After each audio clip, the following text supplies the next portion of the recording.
Hello students, welcome back to my channel.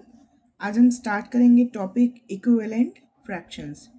Equivalent fractions में क्या होता है, न्यूमरेटर डिनोमिनेटर अलग अलग होते हैं, फ्रैक्शनल नंबर अलग अलग होता है, बट वो एक ही फ्रैक्शन को शो करते हैं।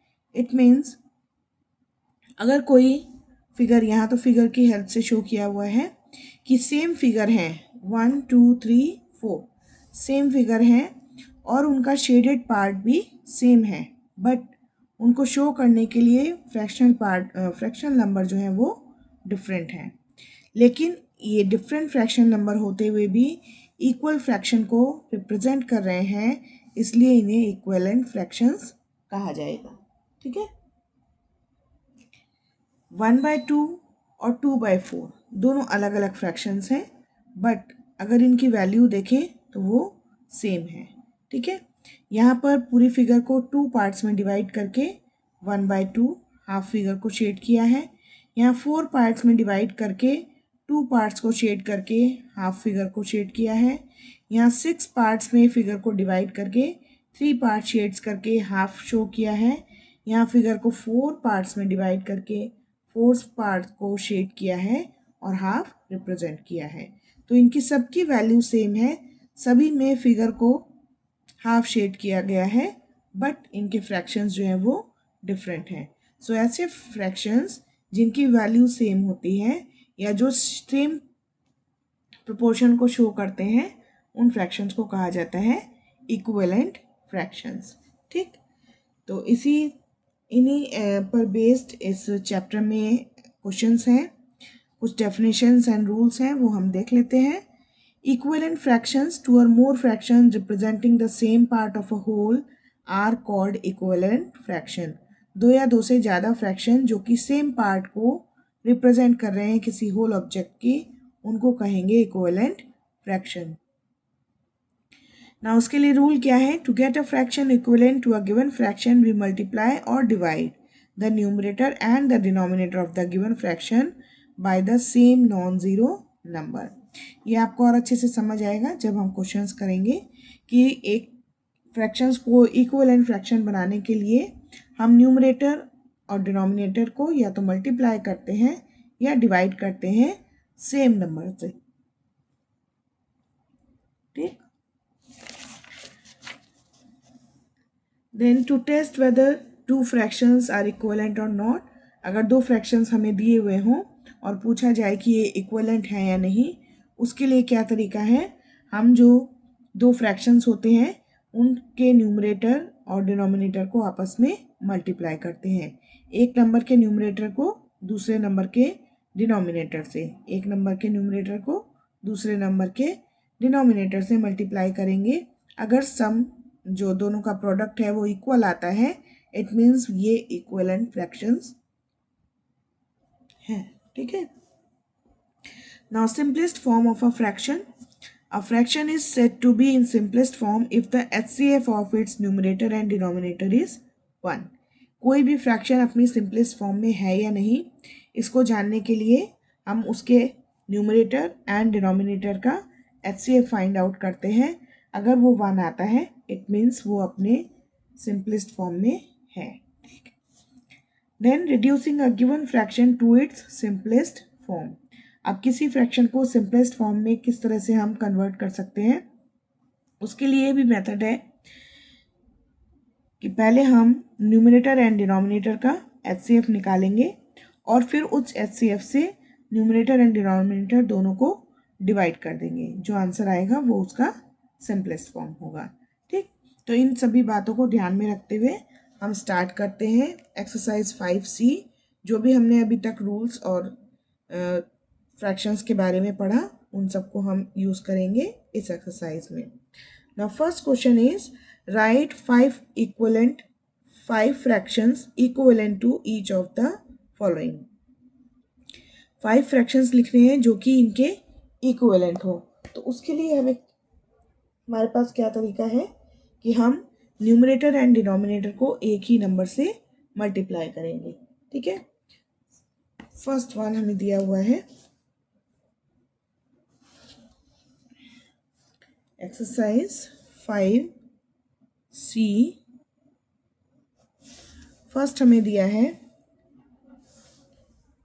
2/3, 2/3। इसके इक्वलेंट फ्रैक्शन निकालने के लिए इसको हम एक ही नंबर से डिनोमिनेटर और न्यूमरेटर और डिनोमिनेटर को मल्टीप्लाई करेंगे। 2 2 जा 4, 3 2 जा 6, तो ये इसके इक्वलेंट हो गया।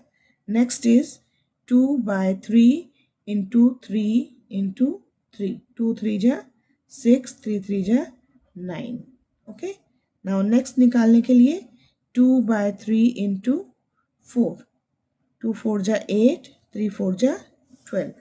ओके, कितने हमें फाइंड आउट करने हैं? 5। सो नेक्स्ट होगा 2/3 इंटू 5, 2 5 जा 10 एंड 3 5 जा 15। एंड नेक्स्ट 2/3 इंटू 6 इंटू 6, 2 6 जा 12, 3 6 जा 18। तो ये जो 5 फ्रैक्शंस आए हैं मल्टीप्लाई करने के बाद, ये सब 2/3 के इक्वलेंट हैं। ठीक है, इसी तरह से हम आगे नेक्स्ट पार्ट करेंगे। सेकेंड पार्ट है 4/5। सो 4/5 into 2 is equal to 8/10. Then 4/5 into 3, 12/15. 4/5 into 4 is equal to,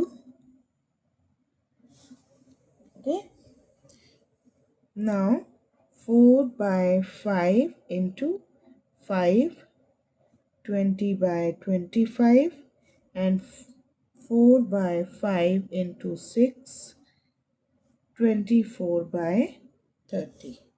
तो यहाँ पर ये जो फ्रैक्शंस आए हैं ये पांचों हैं 4/5 के equivalent. Okay, now third part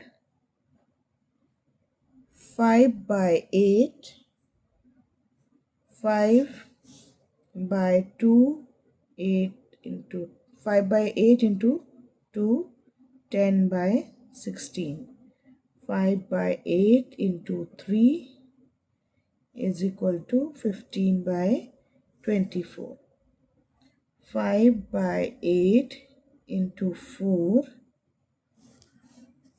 is equal to 20/32.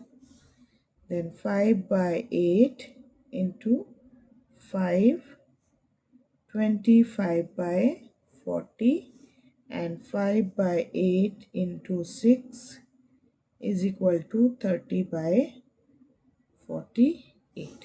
ठीक, ये 1 2 3 4 and 5. Now fourth part 7/10. 7/10 into 2 is equal to 14/20. 7/10 into 3 is equal to 21/30. 7/10 into 4 is equal to 28/40. 7/10 into 5 is equal to 35/50. And 7/10 into 6 is equal to 42/60. Next is 3/7. 3/7 into 2, 6/14. 3/7 into 3 is equal to 9/21. 3/7 into 4, 12/28. 3/7 into 5, 15/35. And 3/7 into 6, 18/42. Okay, now sixth part 6/11.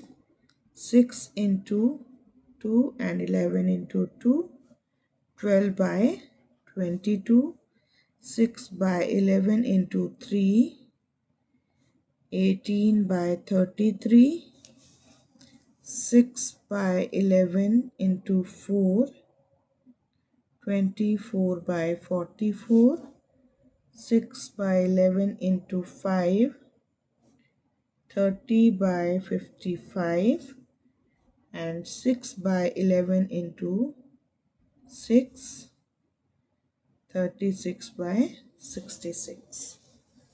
Now seventh part, 7 by 9, 7 by 9 into 2, 14 by 18, 7 by 9 into 3, 21 by 27, 7 by 9 into 4, 28 by 36, 7 into 5 by 9 into 5, 35 by 45, and 7 by 9 into 6, 42 by 54.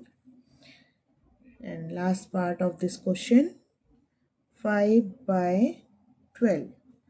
5 into 2, 12 into 2, 10 by 24.